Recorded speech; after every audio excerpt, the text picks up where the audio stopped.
여기 있다. 발이 편한 신발.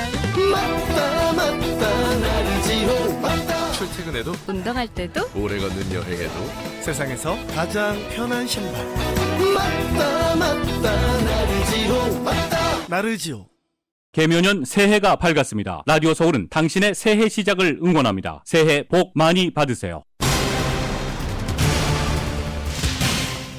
폭풍이 지나간 캘리포니아의 피해 상황이 계속 짙게 발표되고 있습니다. 이미 파손된 주택 수천 채에 달하는 것으로 집계되고 있습니다. 바이든 대통령이 내일 피해 지역을 방문합니다. 한편 캘리포니아에 지난 몇 주간 이어진 폭설로 기록적인 양의 스노우팩이 쌓였습니다. 평소보다 200% 넘게 쌓인 것으로 조사된 가운데 이것이 언제까지 유지되느냐가 가뭄 해갈의 관건으로 지적됩니다.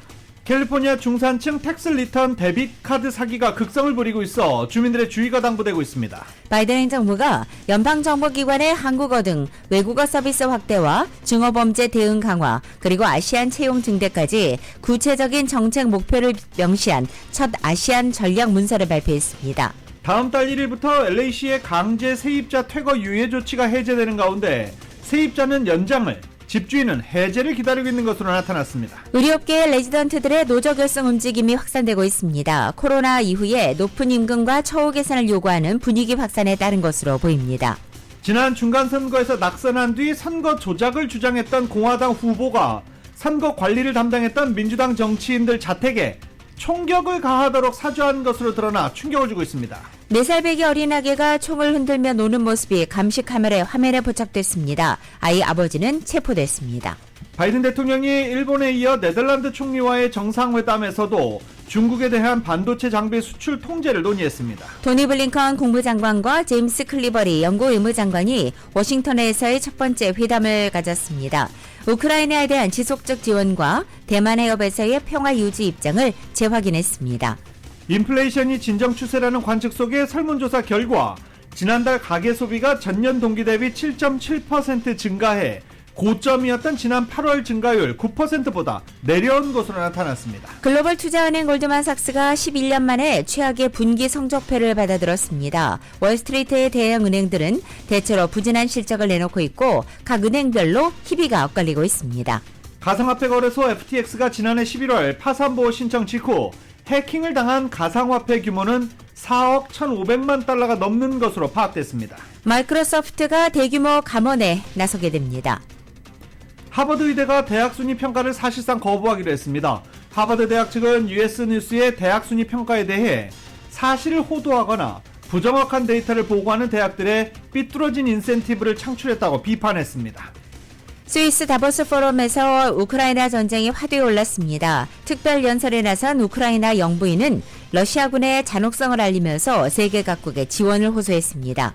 이재명 더불어민주당 대표가 오는 28일 검찰에 출석해 대장동 개발 의혹 등에 대한 조사를 받겠다고 밝혔습니다.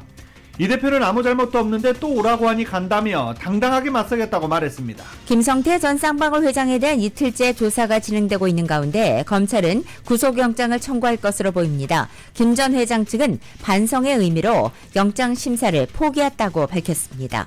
LA 클리퍼스가 필라델피아와의 경기에서 110대 120으로 패했습니다. 클리퍼스는 최근 10경기에서 2승 8패로 추락 중입니다. 월드컵 휴식기 이후에도 토트넘의 부진이 길어지면서 손흥민을 향한 비판 여론도 높아지고 있습니다. 그러나 콘테 감독은 손흥민은 로봇이 아니라 사람이라며 변함없는 신뢰를 나타냈습니다. 오늘 상승 출발했던 뉴욕 증시는 현재 혼조세 보이고 있습니다. 원달러 환율은 1237.4원으로 마감했습니다. 남가주 오늘 부분적으로 구름과 햇살이 교차하겠고 LA 한인타운 낮 최고 기온은 61도로 예상됩니다. 이 시간 주요 뉴스는 하늘 위 호텔 세계 최대 항공기 아시아나항공 A380에서 차별화된 서비스를 만나보세요. 고국까지 편안하고 안전하게 모시는 아시아나항공 제공입니다. 여러분 안녕하십니까? 김민정입니다. 안녕하십니까? 유지승입니다. 2023년 1월 18일 수요일 라디오 서울 모닝 뉴스 2부입니다. 비가 그치고 프리웨이 10번 프리웨이 특히 10번 프리웨이를 타고 쭉 이동하시다 보면 산에 눈 쌓인 거 아주 시원하게 보이시죠? 캘리포니아주의 적설량 증가세 이어지고 있습니다. 캘리포니아 수자원국은 주요 지역의 적설량이 지난해 200%를 넘어섰다고 밝혔습니다. 북부 시에라 적설량은 지난해와 비교해 209%, 센트럴 시에라는 246%, 그리고 남부 시에라는 288%를 기록 중입니다. 올 1월의 적설량은 역대 최다를 기록했던 1982년에서 83년 기록을 넘어서는 것이라고 수자원국은 설명했습니다. 그러면 가뭄 해갈에 대한 기대도 조금씩 올라가고 있는데요. 문제는 3월, 4월까지 이 스노우팩이 얼마나 유지될 것이냐, 이것이 관건입니다. 한편 겨울 폭풍으로 인해 도로변이나 정원의 거목이 부러지거나 뽑혀서 집이나 자동차 피해를 겪는 경우가 많은 가운데 보험을 통해서 보상을 받기 위해서는 다양한 준비가 필요한 것으로 알려졌습니다. LA타임즈 보도에 따르면 피해 보상을 위해서는 먼저 5가지 항목을 확인해야 합니다. 손상된 재산이 무엇인지, 그리고 나무가 쓰러진 원인과 가로수의 소유자, 나무의 상태나 보유한 보험의 약관 등입니다. 운이 좋으면 피해 100%를 보상받을 수 있지만 경우에 따라서는 책임을 전부 떠안아야 할 수도 있기 때문입니다.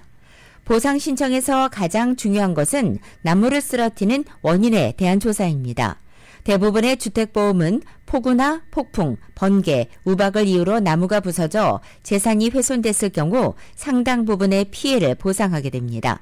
최근에 문제가 발생했다면 캘리포니아를 덮친 겨울 폭풍 때문이라는 것이 명확하기 때문에 신청 사유를 소명하는 것은 어렵지 않을 가능성이 높아 보입니다. 원인이 판명됐다면 다음으로 피해를 입힌 나무에 대한 조사가 시작됩니다.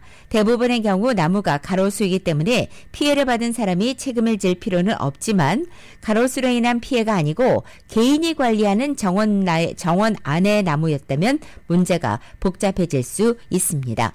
이럴 경우 보험사는 평소 주인이 나무의 상태를 제대로 관리했는지 여부를 문제 삼을 수 있기 때문입니다. 나무가 쓰러지면서 재산에 미친 피해의 원인이 겨울 폭풍 때문이 아니라 평소 나무를 제대로 관리하지 않은 주인의 부실 때문이라고 주장할 수도 있기 때문입니다. 다음 달 1일을 기해서 LA시에서 강제 세입자 퇴거 유예 조치가 해제됩니다. 세입자, 집주인, 동상이몽입니다. 이은 기자가 보도합니다. 팬데믹 초창기인 2020년 3월 4일부터 시작해 올해까지 약 3년여간 이어진 LA시의 강제 세입자 퇴거 유예 명령이 이달 31일기에 결국 해제됩니다.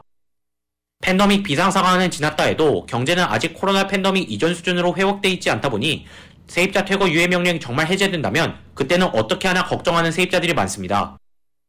걱정하면서도 그동안 퇴거 유예 조처가 만료 직전 항상 연장되어 왔으니 이번에도 무슨 수가 있겠지 하고 은근히 기대하는 세입자들이 많습니다. 반면 건물주들은 하루라도 빨리 퇴거 유예 조처가 해제되어 렌트비를 내지 못하는 세입자들을 퇴거시키고 새로운 세입자들을 입주해드리고 싶은 마음입니다. 브랜든 리 변호사는 세입자 강제 퇴거 유예 조처가 만료를 앞두고 LA시 세입자와 집주인의 생각의 간극은 최근에 눈에 띄게 늘어났다고 전했습니다. 특히 세입자들의 입장에서는 2020년부터 지속적으로 연장되어 오던 이 조처가 또다시 연장되기를 바라는 분위기라며 이에 관해 문의하는 세입자들이 많다고 전했습니다. 이제 연장이 됐다, 4월까지 연장이 됐다, 그런 얘기들이 나왔었거든요. 그렇기 때문에 가장 걱정하는 것은 이번에도 1월 31일까지라고 얘기를 하고 그렇게 가고 있는데 갑자기 시장님이나 같이 또 의논들 해갖고서는 이거를 같이 또 연장을 해야 되겠다. 이들은 최근 코로나 감염 사례가 다시 부쩍 늘어난 점을 들며 코로나 감염으로 경제활동이 여의치 않은 사람들이 많아져 퇴거 유예 조처가 다시 연장될 수 있는 가능성을 기대하고 있습니다. 캐런 베스 시장님도 이 어포더블 하우징을 갖다가 굉장히 서포트를 하는 분이고, 그러고 시의원에 계신 분들도 굉장히 프로그레시브하기 때문에 렌트비를 못 내는 분들을 갖다가 프로텍트를 하려고 하시는 분들이기 때문에 연장이 될 가능성도 있죠, 얼마든지. 반면에 한인타운의 영세한 생계형 건물주들은 렌트비가 제대로 들어오지 않으면 건물 모기지 페이먼트 부담에 짓눌려 이들의 입장에서는 한시라도 빨리 성실하게 렌트비를 납부하는 새로운 세입자를 받고 싶은 마음이 굴뚝 같습니다. 그러면은 일단은 안 내고 보자. 아직까지 법에서 안 내도 보호를 해주니까 안 내고 있다가 렌트 릴리프가 나오면 거기서 받아가지고는 받게끔 하고, 이런 기대감들이 또 있었기 때문에 세입자들이 정작 능력이 되시는 분들도 안 내시는 분들이 꽤 됐죠. 렌트비가 밀린 세입자들을 상대로 퇴거 소송을 벌일 수 있는지를 문의하는 건물주들이 최근 부쩍 늘어났다고 브랜든 리 변호사는 전했습니다. 가장 많이 퇴거를 당하는 이유는 렌트비를 못 내서 아니에요. 그런데 이번에 이제 행정명령이 끝나게 된 날은 렌트비를 못 내게 되면 이제 바로 주인이 3데이 노리스를 갖다 설부하고 난 다음에 unlawful detainer에 대한 소송을 해가지고 퇴거 소송을 해갖고서는 쫓아낼 수가 있죠. 브랜든리 변호사 측은 퇴거 유예 조처 종료일이 코앞으로 다가온 시점에서 코로나 감염 확산 정도가 유예 조처 향방에 영향을 미칠 것이라고 내다봤습니다. 라디오 서울 뉴스 이은희입니다. 코로나 팬데믹 속에 부활된 노조 결성 움직임이 이번에는 의료업계로 확산됐습니다. 기록적인 인플레이션으로 실질 임금이 줄어든 데다가 코로나를 거치면서 번아웃된 젊은 수련이들이 보다 높은 임금과 처우 개선을 요구하는 분위기가 확산되고 있는 데 따른 것입니다. 정윤호 기자가 전해드립니다. 최근 뉴시의 대학원생 연구원과 조교, 박사호 과정 연구원들이 전국 최대 규모로 파업을 벌인 끝에 큰 폭의 임금 인상을 얻어내면서 학계에서 노조 결성 움직임을 부추기고 있는 가운데 이번에는 노조 결성 움직임이 의료계로 확산되고 있습니다. 노조 결성으로 보다 높은 임금과 나은 처우를 요구하는 움직임은 장시간 일하면서 박봉을 받는 레지던트들 사이에서 확산되고 있습니다. 전국에서 레지던시와 펠로우십 프로그램에 참여하고 있는 의사들을 대표하는 가장 큰 그룹인 인턴과 레지던트 커미티는 전국 내 14만 명에 달하는 레지던트와 펠로우 중에 15%를 대변하고 있는데 지난해 인턴과 레지던트 커미티 그룹 산하에 전국에서 5개 병원이 노조를 결성해 이 챕터로 귀속이 됐습니다. 이는 1년 전에 2개 병원에 비해서 배 이상 늘어난 것입니다. 일례로 스탠포드에서는 지난 5월 1,400명의 레지던트가 노조를 결성하기로 표결한 바 있습니다. 스탠포드 측은 레지던트와 노조 계약을 하는 것을 협상 중이라고 밝혔습니다. 이 같은 현상은 코로나 팬데믹을 거치면서 병원의 레지던트들이 장시간 코로나 바이러스에 노출돼 근무하면서 번아웃된 점에서 기인된 것으로 지적됩니다. 또 기록적인 인플레이션으로 실질 임금이 줄어든 점, 코로나 팬데믹을 거치면서 초래된 구인난 속에서 워크라이프 밸런스, 일명 워라밸을 중시하는 새로운 사회 풍조 때문에 새삼 업계 전반에 노조 결성 움직임이 일고 있는 것에서 찾을 수 있습니다. 또 의사 수련을 받는 젊은 레지던트들이 낮은 임금으로 생활에 어려움을 겪는 점도 레지던트들의 노조 결성 움직임을 부채질하고 있습니다. 보통 레지던트들이 일주일에 70시간에서 80시간씩 일을 하고 있는데 연봉은 평균 6만 달러에서 7만 달러 정도 사이입니다. 워낙 오랜 시간 일을 하기 때문에 연봉을 일하는 시간에 나눠서 책정해보면 미니멈 웨이지도 되지 않는다는 것이 레지던트들의 주장입니다. 하지만 병원 측에서는 레지던트와 펠로우가 직원이면서 동시에 배우는 학생 입장이라는 점에서 유니크하다는 주장입니다. 레지던트들의 입장에서는 어텐딩과 마찬가지로 병원에서 엄연히 의사로서의 역할을 다 해내고 있는데 싼 노동력 취급을 받고 있다는 주장이지만 병원 측에서는 레지던트나 펠로우들은 일하면서 돈으로 살 수 없는 소중한 경험을 쌓고 있기 때문에 근무한 시간만큼 임금을 모두 받으려고 하는 것은 무리라는 주장입니다. 한편 레지던트들이 노조를 결성해 처우 개선을 위해 파업에 돌입할 경우 자신들의 스승격인 병원 의사들과 관계가 난처해질 수 있다는 점 등으로 레지던트들이 노조 결성으로 자기 목소리를 내는데 어려움으로 작용하고 있습니다. 라디오 서울 뉴스 정현호입니다. LA 카운티 위생환경부가 지난 16일부터 음식물 쓰레기 분리수거를 시행합니다. 음식물 쓰레기와 마당의 낙엽 등 이런 녹색 쓰레기통에 버려야 되는 것입니다. 마당에 낙엽 버리는 녹색 쓰레기통 있죠? 거기에 이제 음식물 쓰레기도 거기에다 버려야 됩니다. 이번 프로그램 시행은 캘리포니아주 유기물 폐기법에 발효된 것인데요. 2075년까지 유기물 쓰레기를 75% 감축함을 골자로 하고 있습니다. 분해 가능 쓰레기를 수거하는 등 파일럿 프로그램을 2019년부터 쭉 시행해 오고 있는 캘리포니아주입니다. 바바라 로메로 위생환경부 국장은 위생환경부는 온실가스 배출을 줄이고 LA 대기질 향상을 위해서 지속적으로 노력할 것이라고 밝히기도 했습니다. 음식물 쓰레기에는 과일, 채소, 유제품, 빵과 고기, 먹다 남은 음식 모두 다 포함이 됩니다. 그리고 이 유기물 쓰레기들은 적정한 과정을 거쳐 퇴비로 재탄생할 것으로 지금 기대되고 있는 상황입니다. LA시는 다음 주부터 웹사이트를 통해서 음식물 쓰레기통 작은 것과 큰 것, 녹색 쓰레기통을 예약자에 한해서 배포할 예정입니다. 캘리포니아 고용개발국 EDD나 은행을 가장한 실업수당 관련 사기 문자가 무차별적으로 뿌려지고 있어 이 각별한 주의가 요구되고 있습니다. 당국에 따르면 이들 문자 메시지는 모두 개인정보 도용을 노리는 피싱 수법으로 해당 웹사이트에 접속해 개인정보를 입력하게 되면 이들 정보가 고스란히 사기범들의 손에 넘어갈 위험이 있습니다. 이 같은 실업수당 사기 문자 메시지가 무차별적으로 뿌려지면서 최근 한인들도 LA 한인회에 많은 문의를 하고 있습니다. 앞서 EDD도 지난해 말 EDD를 사칭한 문자 메시지가 여전히 만연하고 있다며 주의를 당부한 바 있습니다. 연방거래위원회 FTC와 연방법무부에 따르면 사기범들은 웹사이트로 유인해서 소셜 넘버와 은행 금융정보를 도용해 금융범죄에 이용하고 있다는 것입니다. 관련 당국은 뱅크 오브 아메리카나 EDD는 절대 실업수당 데비카드를 다시 활성화하라는 내용을 문자 메시지로 보내지 않는다면서 이 같은 내용의 메시지는 모두 사기라고 보면 된다고 밝혔습니다. 코로나 사태를 겪으면서 미국인들의 교육관이 크게 바뀌었다는 연구 결과가 나왔습니다.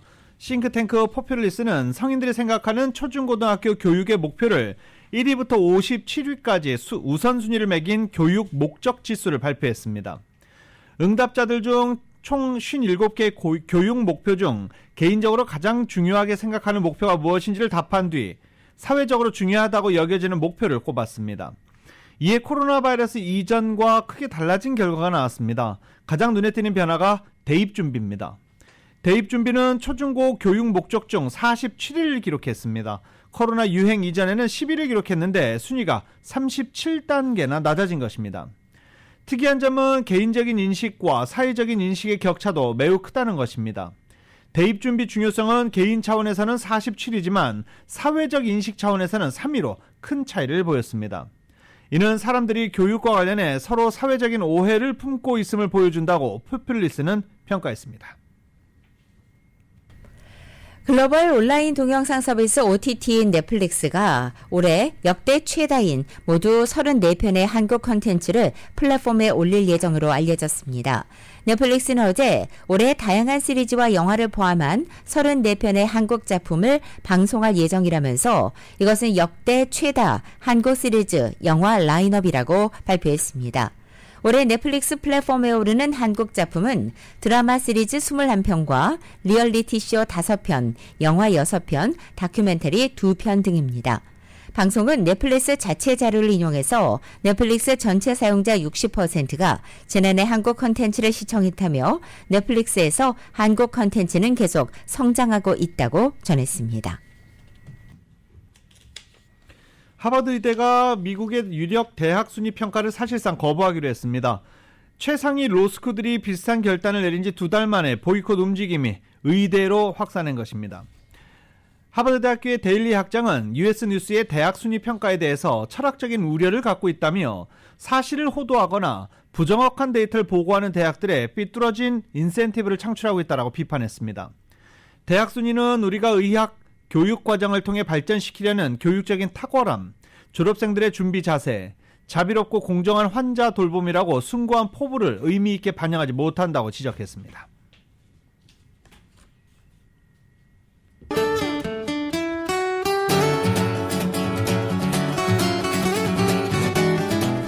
(1월 18일) 수요일 남가주의 내십니다. 남가주 지역 아침 공기 오늘도 차갑게 시작하고 있습니다. 오늘은 남가주 하늘에 간간히 구름과 햇살이 교차하겠고 목요일인 내일은 보다 맑은 날씨를 보이겠지만 내일 낮 기온 오늘보다 좀 더 낮아지겠습니다.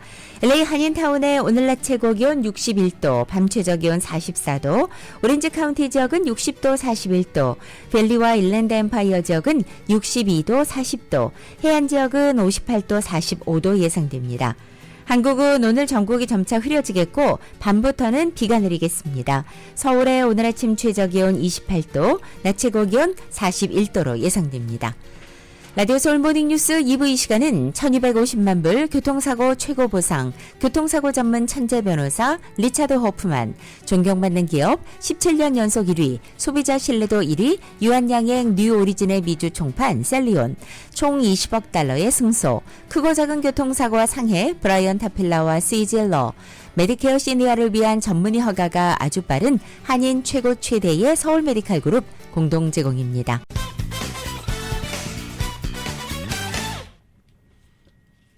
라디오 서울 모닝뉴스 함께하고 계십니다.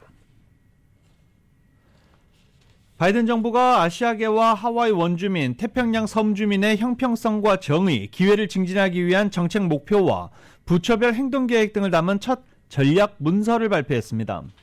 문서에는 코로나 바이러스 대유행과 맞물려 급증하면서 경각심을 일으켰던 아시안에 대한 증오범죄 등과 관련해 법무부를 비롯해 부처별로 그동안 펼친 대응 노력을 총정리하면서 미국 내에서 형평성을 높이기 위해 향후에도 정책 노력을 강화하겠다는 내용을 담았습니다.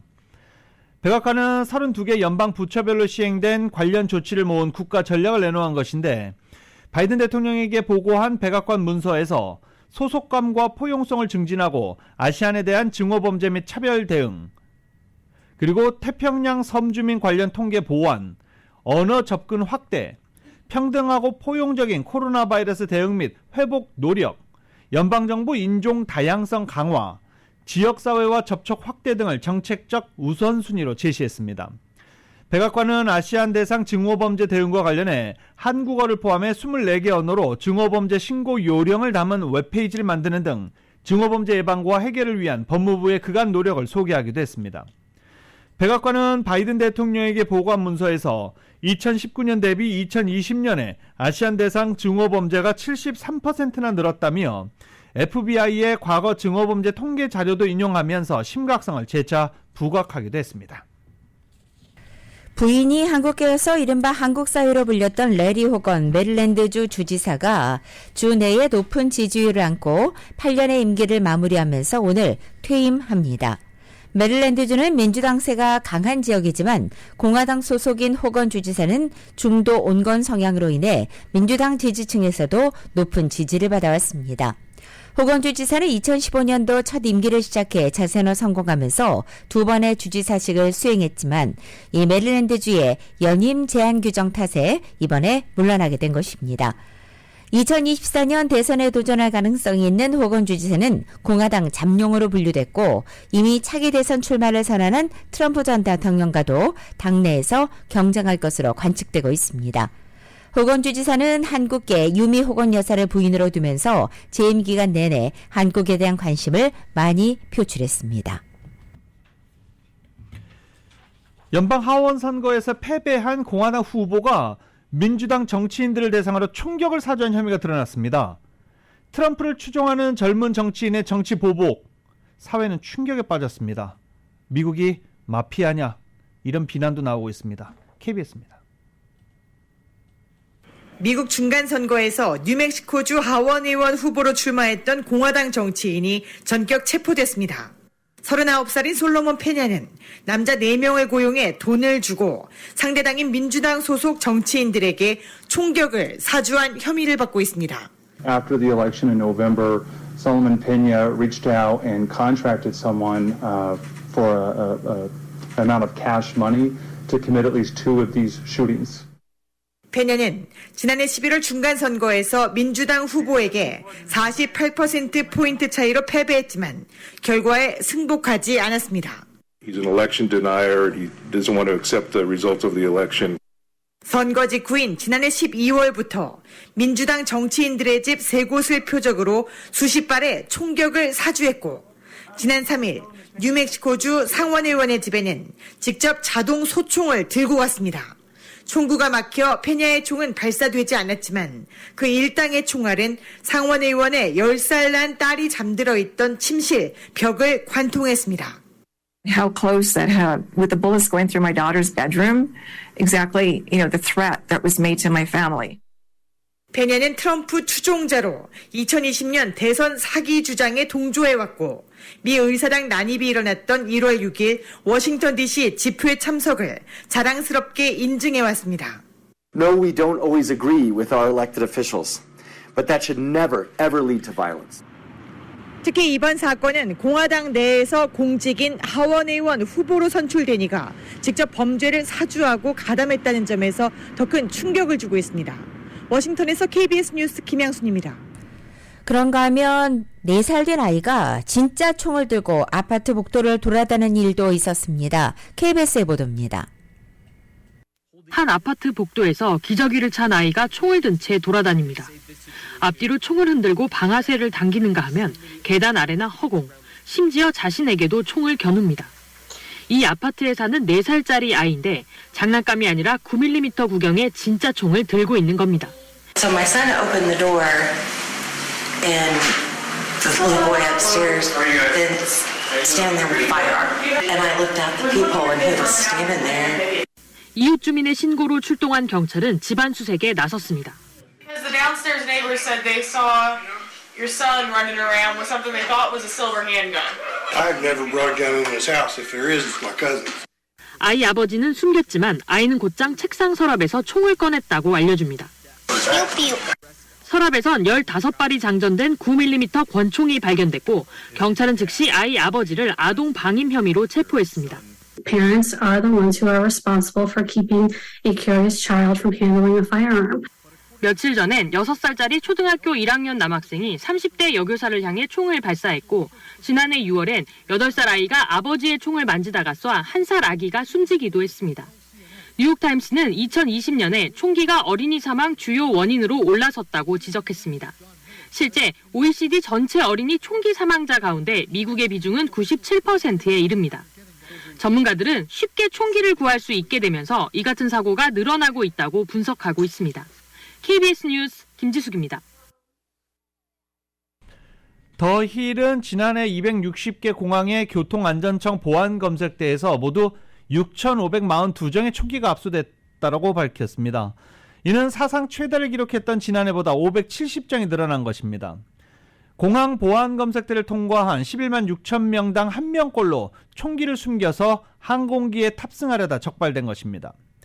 교통안전청은 대부분 텍사스와 플로리다 등 남부주 공항에서 발견됐고 88%는 장전이 돼 있었다며 이런 총기들은 땅콩버터 속이나 생닭 속 등에 숨겨져 있는 경우도 있었다고 밝혔습니다. 가장 많은 총기가 압수된 공항은 애틀란타 국제공항 하츠필드 잭슨이었고 그 뒤를 이어서 댈러스 포트워스 국제공항, 휴스턴 조지부시 국제공항, 내슈빌 국제공항, 피닉스 스카이하버 국제공항 등이 그 뒤를 이었습니다. 교통안전청은 한 승객이 텍사스 샌안토니오 국제공항에서 위탁 수화물에서 장전되지 않은 휴대용 대전차 소총을 발견해 압수하기도 했다라고 전하기도 했습니다.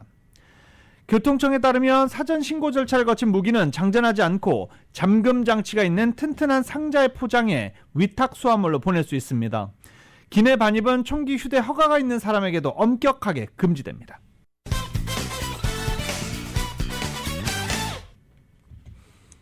라디오솔 모닝뉴스 함께하고 계십니다. 이 빅테크의 재고 정리해고 계속 이어지고 있습니다. 미국을 대표하는 IT 기업 중 하나인 마이크로소프트가 불황에 대비하기 위해서 정리해고에 나선다고 밝혔습니다.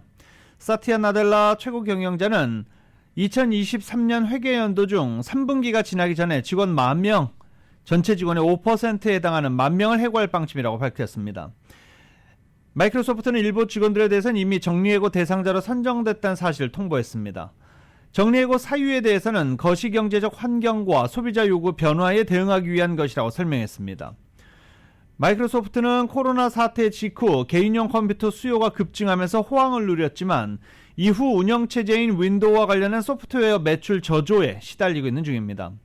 지난해 7월에도 정리해고를 단행했던 마이크로소프트는 당시 해고된 직원 수는 1,000명 미만이었습니다. 40여 년 만에 최악의 인플레이션을 겪고 있는 재계에서는 고금리로 인한 경기 침체 등 향후 불투명한 경영 환경에 대비하겠다는 목적으로 IT 분야를 중심으로 정리해고가 확산하는 분위기라고 분석하고 있습니다.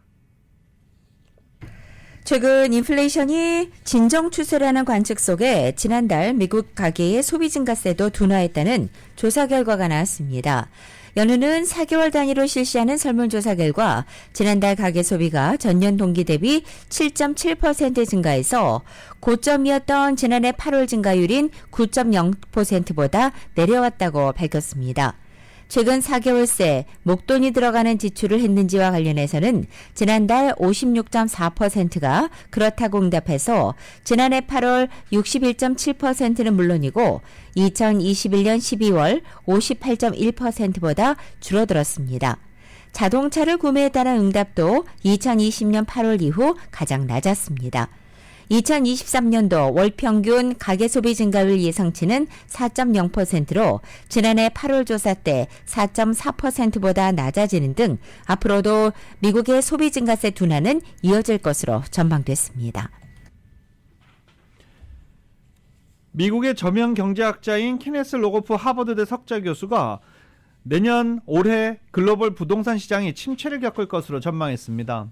다보스 연차 총회를 계기로 블룸버그 통신과 인터뷰하고 대출금리가 계속 올라 부동산 가격을 추가로 떨어뜨릴 수 있다며 이같이 예상했습니다. 구체적으로 두어 해에 걸쳐서 부동산은 추가로 10%가량이 하락할 것이라 라고 전망했습니다. 인플레이션을 잡기 위한 전 세계 중앙은행들의 공격적인 금리 인상이 글로벌 부동산 시장에 하방 압력을 가하고 있다는 것이 이러한 전망의 근거로 내세웠습니다. 연준의 주도로 각국의 중앙은행들이 긴축적인 통화정책을 유지함에 따라 각국 주택시장에 대한 압력이 계속될 것으로 보인다고 블룸버그 통신은 지적했습니다. 조 바이든 대통령이 어제 일본에 이어서 네덜란드 총리와의 정상회담했습니다.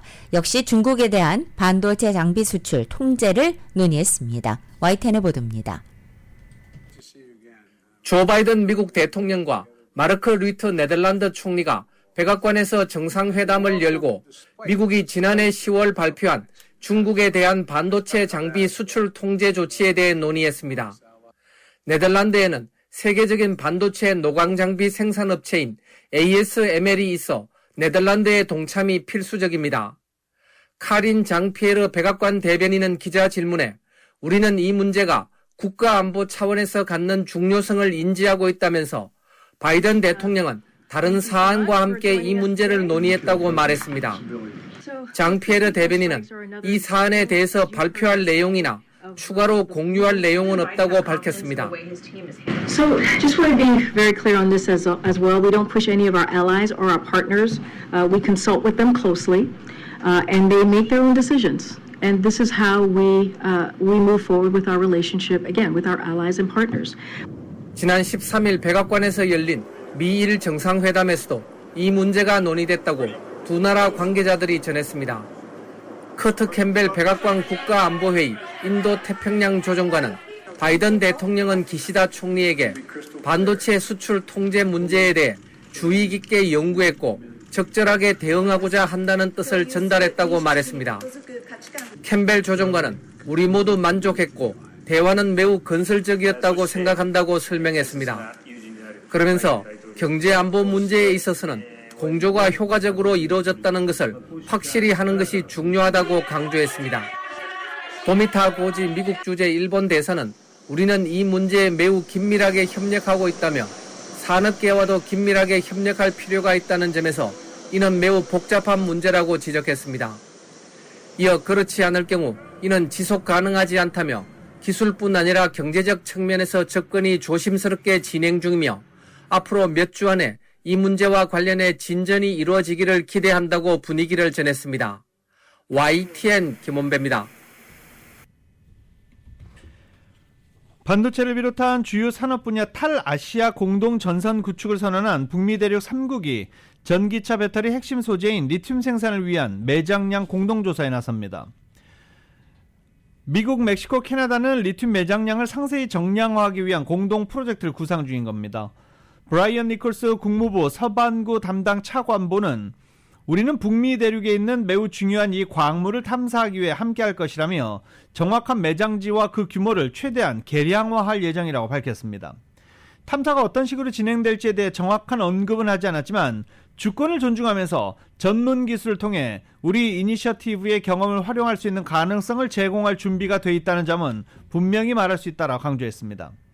북단 알래스카주에서 멕시코 남단 치아파스주에 이르는 북미 대륙을 모두 아우를 것으로 보이는 이번 조사를 통해 미국, 멕시코, 캐나다 3국은 리튬 생산 시장에서 세계 최대인 남미 대륙의 다음 가는 연합체를 꾸릴 수 있을 것으로 예상하고 있습니다. 테슬라가 2016년 모델 X의 자율주행 기능을 홍보한 영상이 실제 자율주행 장면을 담은 것이 아니라 연출됐다는 내부 관계자의 증언이 나왔습니다. 당시 테슬라는 이 차량이 자율주행 기능을 갖췄다고 홍보했지만 당시의 기술 수준으로는 영상에 나온 모습을 실제로 완벽히 구현하는 데 한계가 있었다는 결론입니다. 로이터 통신은 테슬라의 아쇼쿠 엘루스와미 오토파일럿 소프트웨어 이사의 법정 진술을 확보한 결과 이 같은 내용을 확인할 수 있었다고 전했습니다. 2018년도 애플의 기술자인 윌터 황이 캘리포니아 마운틴뷰에서 테슬라 차량을 몰고 가다 사고로 숨지자 유족이 테슬라의 자율주행 홍보 영상을 문제 삼아 소송을 제기했지만 당시 테슬라는 영상에서 모델 X가 주행하는 모습을 보여주면서 운전석에 있는 사람은 법규 때문에 자리에 앉아 있을 뿐 아무것도 하지 않아도 되며 차량은 스스로 운전한다라고 밝힌 바 있습니다. 하지만 엘레스와미 이사는 진술서를 통해 해당 영상에 나온 일부 모습은 당시의 기술로 구현하기 어려운 것이었다라고 밝힌 것입니다. 한편 테슬라 차량 사고가 잇따르고 회사의 자율주행 광고에 대한 여러 건의 소송이 제기됐으며 현재 연방 법무부가 수사에 착수했습니다. 라디오솔 모닝뉴스 함께하고 계십니다. 잠시 뒤 스포츠 소식으로 이어집니다.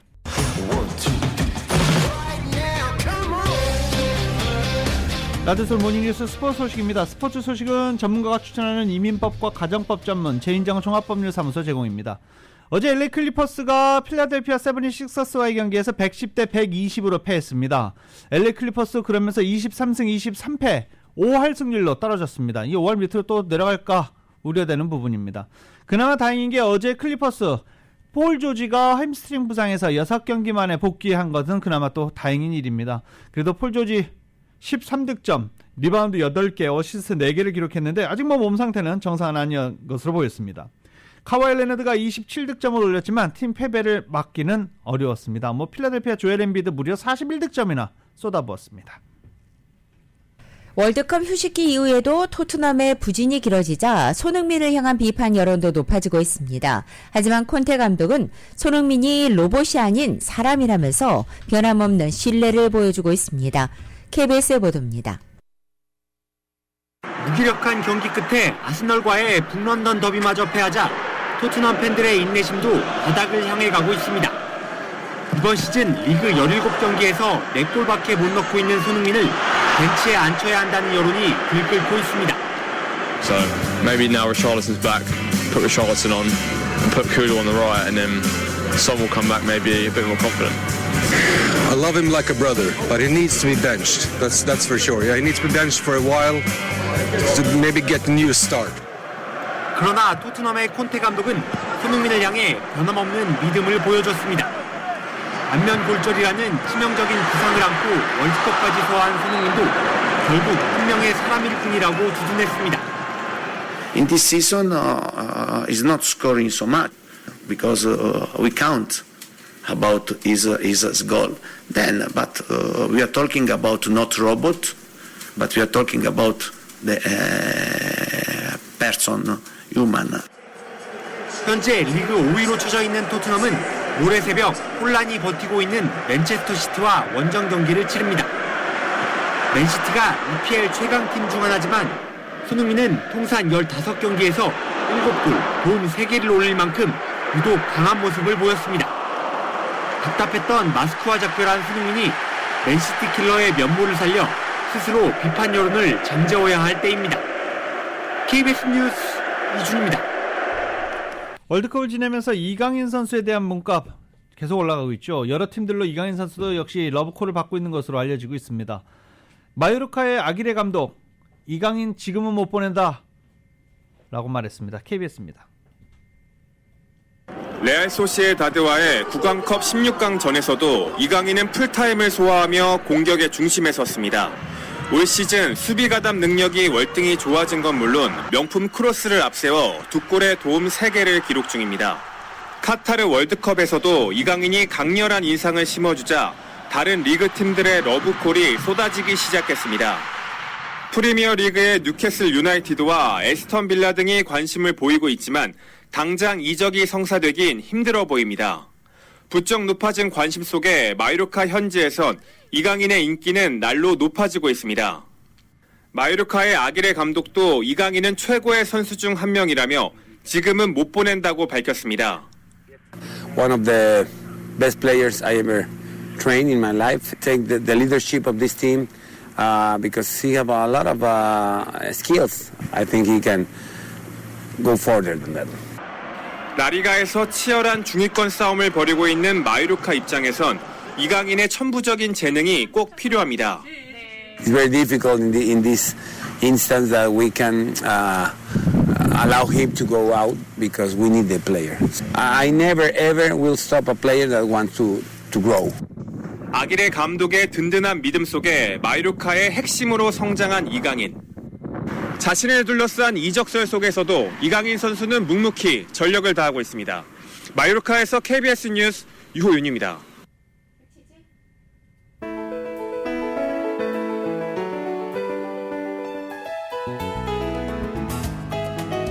2023년 1월 18일 수요일에 전해드린 라디오솔 모닝뉴스 여기서 마치겠습니다. 지금까지 진행의 유지승, 김윤정이었습니다. 라디오솔 모닝뉴스 2부 이 시간은 1250만 불 교통사고 최고 보상, 교통사고 전문 천재 변호사 리차드 호프만, 존경받는 기업 17년 연속 1위, 소비자 신뢰도 1위, 유한양행 뉴 오리지널 미주 총판 셀리온, 총 20억 달러의 승소, 크고 작은 교통사고와 상해, 브라이언 타필라와 시질러, 메디케어 시니어를 위한 전문의 허가가 아주 빠른 한인 최고 최대의 서울 메디칼 그룹 공동 제공이었습니다. 함께해 주신 여러분 고맙습니다.